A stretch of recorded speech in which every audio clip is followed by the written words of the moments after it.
Everyone, welcome back to our YouTube channel Priyanka's mind sphere. तो इस video में हम देखेंगे स्किनर का क्रिया प्रसूत अनुकूलन सिद्धांत। पिछली वीडियोस में हमने देखा थार्नडाइक के सीखने के नियम, थार्नडाइक का उद्दीपन अनुक्रिया का सिद्धांत। इसमें हम देखेंगे Skinner's theory of operant conditioning, Skinner का क्रिया प्रसूत अनुकूलन सिद्धांत।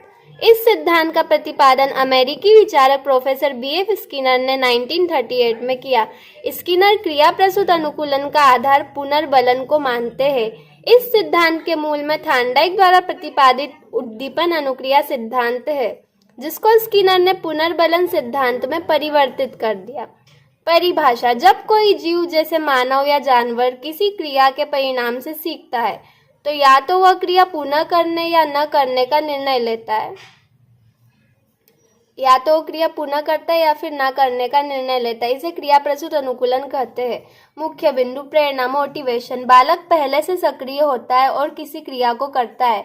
दूसरा है प्रतिक्रिया, रिस्पॉन्स। वह कोई कार्य करता है जैसे पढ़ाई करना, उत्तर देना आदि। तीसरा है परिणाम, रीइंफोर्समेंट। अगर परिणाम सकारात्मक पॉजिटिव रीइंफोर्समेंट है तो वह व्यवहार दोहराया जाएगा। अगर परिणाम नकारात्मक नेगेटिव रीइंफोर्समेंट है, सजा है, वह व्यवहार कम हो जाएगा। उदाहरण: कक्षा में उत्तर देने पर शिक्षक तारीफ करता है, छात्र आगे भी उत्तर देने की कोशिश करेंगे। ये सकारात्मक प्रेरणा है ना। और अगर गलत उत्तर देता है बालक तो डांट मिलती है, छात्र चुप रहना पसंद करता है, नकारात्मक प्रेरणा।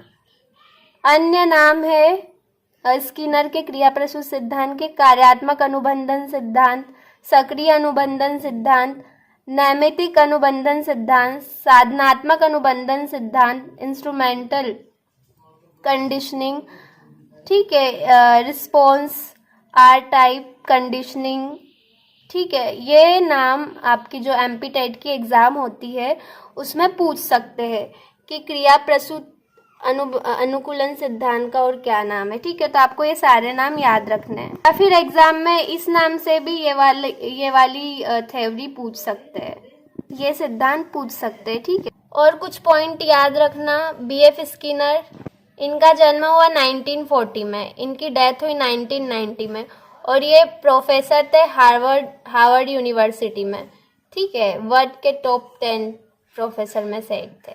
कौन? बीएफ स्किनर, ठीक है। ये एमपी-टेट वर्ग 1 के लिए इम्पोर्टेंट इंफॉर्मेशन है। अधिगम के इस सिद्धांत का अभिप्राय सीखने के उस प्रक्रिया से है जिसमें प्राणी उस प्रतिक्रिया का चयन करना सीखता है जो पुनर्बलन को उत्पन्न करने में साधन का काम करती है। इस सिद्धांत के अनुसार यदि किसी अनुक्रिया के करने से सकारात्मक एवं संतोषजनक परिणाम मिलते हैं तो प्राणी वह क्रिया बार बार दोहराता है। असफलता या नकारात्मक परिणाम मिलने पर प्राणी क्रिया को पुनः दोहराने से बचता है, जिससे उद्दीपन अनुक्रिया का संबंध कमजोर हो जाता है। इसमें चूहे के व्यवहार का अध्ययन सक्रिय रूप से किया गया। स्किनर ने इस सिद्धांत की खोज के लिए कबूतर एवं सफेद चूहों पर प्रयोग किए। स्किनर ने व्यवस्थित एवं वस्तुनिष्ठ अध्ययन के लिए एक समस्यावादी ध्वनि विहीन लीवर वाला बॉक्स यानी कि पिंजरा बनाया, जिसे स्किनर बॉक्स के नाम से जाना जाता है। इसके लीवर को दबाने से भोजन का एक टुकड़ा गिरता है। ये देखिए, ये पिंजरा है, स्किनर बॉक्स। आप बुक में भी देख सकते हैं, है ना। ये क्या है? स्किनर बॉक्स, और ये लीवर। स्किनर ने भूखे चूहे को स्किनर बॉक्स में बंद कर दिया। जैसा कि आप देख सकते हैं, भूखा चूहा स्किनर बॉक्स में बंद पड़ा हुआ है। भूख की तड़प से चूहा इधर उधर उछलता है। इमेजिन करो कि उछल रहा है चूहा, ठीक है। इस दौरान एक बार उछलने से चूहे के पंजे से लीवर दब जाता है और भोजन के कुछ टुकड़े गिरते हैं। बिल्ली का मतलब से बिल्ली से कैसे दब गया था उस टाइप से, ठीक है। ऐसे ही कई बार उछल कूद करने एवं लीवर के दबने से चूहे को भोजन की प्राप्ति हो जाती है।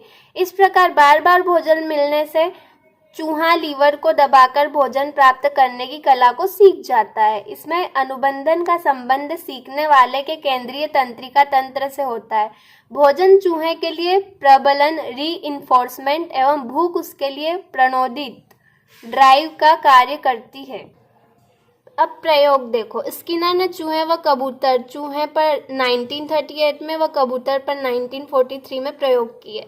कुछ इम्पोर्टेंट पॉइंट्स है। किस मनोवैज्ञानिक ने क्रियाओं पर जोर दिया है? तो BF स्किनर। सीखने की अनुक्रिया में पुनर्बलन का विशेष महत्व है। पुनर्बलन किसे कहते हैं? जिस उद्दीपक को देने से अनुक्रिया करने की संभावना बढ़ जाती है, जैसे पेपर पास करने पर पेरेंट्स द्वारा मोबाइल देना या गाड़ी लाके देना, ठीक है। तो स्किनर ने चूहे व कबूतर पर प्रयोग किया। चूहा स्किनर बॉक्स में बंद, उछल कूद क्रिया, भोजन पुनर्बलन है उसके लिए ना, भोजन के लिए वो उछल कूद करता है, क्रिया करता है। स्किनर क्रियाओं पर विशेष जोर देते हैं। अनुक्रिया, रिस्पॉन्स। अनुक्रिया किसे कहते हैं? RS theory. क्रिया करते रहना चाहिए तथा बालक को पुनर्बलन देना चाहिए। क्रिया करने की गति में और अधिक तीव्रता आ जाती। अब निष्कर्ष। पहला है, भोजन की प्राप्ति ने चूहे के लिए प्रेरणा का कार्य किया। दूसरा है, पहली बार भोजन की प्राप्ति त्रुटि एवं प्रयास सिद्धांत का फल था।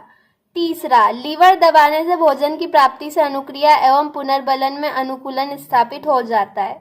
चौथा, बार बार लीवर दबाने से चूहे के लिए यह क्रिया सरल हो जाती है। पांचवा, अगली बार लीवर को दबाने में चूहे ने पहले की तुलना में कम समय लगाया। छठा, लीवर को कई बार दबाने से क्रिया का अभ्यास हो जाता है। पहले अनुक्रिया होती है, बाद में उद्दीपन मिलता है।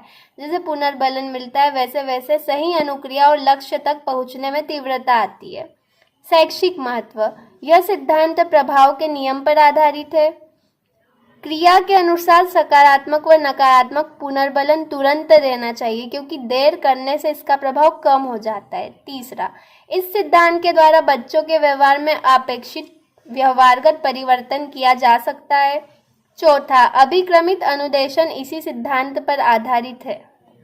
यह एम्पिटाइट वर्ग 1 के लिए भी इम्पोर्टेंट पॉइंट है, ठीक है। पांचवा, शेपिंग या आकृतिकरण या रूप निर्धारण क्रमिक सन्निकट। यह एक ऐसी विधि है जो व्यक्ति के व्यवहार में परिवर्तन लाने के लिए धीरे धीरे पुनर्बलन दिया जाता है। एक और ऑब्जेक्टिव, पुनर्बलन अनुसूची कौन लेकर आया? तो BF स्किनर, ठीक है। पुनर्बलन 2 प्रकार का होता है, सकारात्मक पुनर्बलन और नकारात्मक पुनर्बलन। सकारात्मक में जैसे भोजन, पानी, नौकरी, क्रिया दोबारा करवाना ना, प्रशंसा आदि। अगर जॉब में बॉस थोड़ी तारीफ कर दे तो आप और अच्छा काम करोगे, ठीक है। सेकेंड है नकारात्मक पुनर्बलन, दंड देना, मना करना या डांटना आदि, काम को करने से रोकना। बट कुछ लोग ऐसे भी होते हैं, अगर आप लाइफ में अच्छा करो ना, फिर भी नेगेटिव कमेंट्स करते या फिर आपको नीचा दिखाने की कोशिश करते, क्योंकि वो तो ऊपर उठ नहीं सकते। बाकी ये बच्चों के केस में है, तो अगर बच्चा कुछ गलत करता है तो उसको, फॉर एग्जाम्पल वो होमवर्क नहीं करके लाता है, तो उससे क्लास में करवाना है, और जो होमवर्क दिया है उससे डबल करवाना है। तो डबल में बच्चा फिर सोचेगा कि डबल करना होता है, इससे फिर वो टाइम पे ही करेगा, पेंडिंग नहीं रखेगा, ठीक है। यदि प्राणी को सकारात्मक पुनर्बलन दिया जाता है तो प्राणी क्रिया को दोहराता है, और यदि नकारात्मक पुनर्बलन दिया जाता है तो प्राणी क्रिया को नहीं दोहराता। पुनर्बलन अनुसूची। पुनर्बलन अनुसूची को 2 पार्ट्स में डिवाइड किया है, सतत, हर एक्शन के बाद, और आंशिक या विरामिक। Continuous reinforcement, partial reinforcement. Continuous में प्रत्येक अनुक्रिया पर पुनर्बलन दिया जाता है, कुछ अनुक्रिया पर पुनर्बलन दिया जाता है, यह महत्वपूर्ण होता है। पार्शियल में विशेषता है सतत की। इंस्ट्रूमेंटल थ्योरी में पुनर्बलन एक आवश्यक तत्व है। यह सिद्धांत सीखने की क्रिया में अभ्यास पर अधिक बल देता है। यह मंद बुद्धि बालकों के अधिगम हेतु बहुत उपयुक्त है। इसके अनुसार सीखने की क्रियाओं का संचालन मस्तिष्क से होता है, इसलिए इस प्रकार का अधिगम स्थायी रहता है। यह सिद्धांत क्रिया के परिणाम को महत्व देता है। ये क्रिया प्रसूत अनुबंधन सिद्धांत की आलोचना है, ये एग्जाम में नहीं पूछी जाती। आपको सिद्धांत, परिभाषा, पुनर्बलन, उसके प्रकार वो अच्छे से करना है। अगर वीडियो हेल्पफुल हो तो do like, subscribe and share.